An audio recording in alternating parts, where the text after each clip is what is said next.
प्रमुख अतिथिज्यू, मञ्चमा आसीन सम्पूर्ण अतिथिज्यूहरू, निष्पक्ष रूपमा बस्नुभएका निर्णायक मण्डलज्यू लगायत उपस्थित सम्पूर्णमा स्वीकार्नुहोस् हार्दिक न्यानो अभिवादन नमस्कार। आज मिति 2081 साल फागुन 18 गते शहीद स्मृति कला संस्कृति संरक्षण केन्द्र चौरधार नगरपालिका रुकुम पश्चिमको आयोजनामा सञ्चालित वक्तित्व कला प्रतियोगिताको जनयुद्धको उपलब्धि भन्ने शीर्षकमा म आफ्ना भनाइहरू राख्न अनुमति चाहन्छु। सभाध्यक्ष महोदय, जनयुद्ध बनाए विचार, आदर्श र आर्थिक, सामाजिक, राजनीतिक परिवर्तनको लक्ष्य सहित सचेत जनताले सुरु गरेको कुनै पनि प्रकारको सङ्घर्ष हो।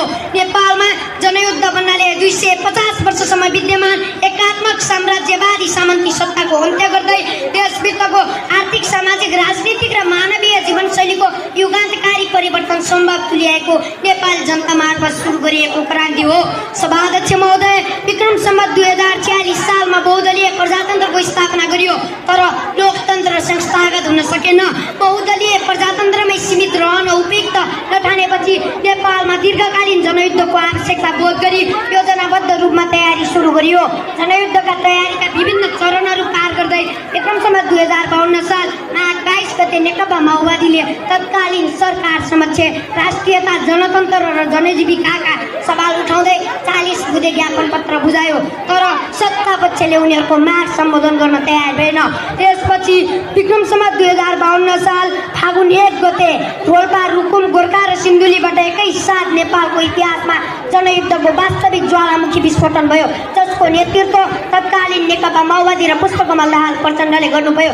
उक्त जनयुद्धमा हजारौं शहीदले आफ्नो ज्यानको बलिदान गरे, कैयौं घाइते, अपाङ्ग र बेपत्ता समेत भए। नेपाली जनताको 10 वर्ष लामो त्याग, बलिदान, साहस र वीरतापूर्वक गरेको महान जनयुद्धको पक्षमा अन्य राजनीतिक दलहरूलाई समेत सहभागी गराउन सफल भए। विक्रम सम्वत 2062 मङ्सिर 7 गते नेकपा माओवादी र 7 संसदीय दलबीच निरङ्कुश राजतन्त्रका विरुद्धमा 12 बुँदे समझदारी पत्रमा हस्ताक्षर भयो।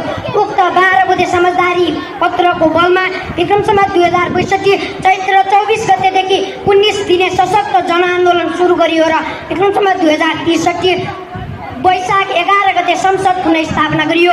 विक्रम सम्वत 2065 जेठ 15 गते नेपालमा नेकपा माओवादी नेतृत्वको सरकार मार्फत औपचारिक रूपमा गणतन्त्र स्थापना भई निरङ्कुश राजतन्त्रको अन्त्य भयो।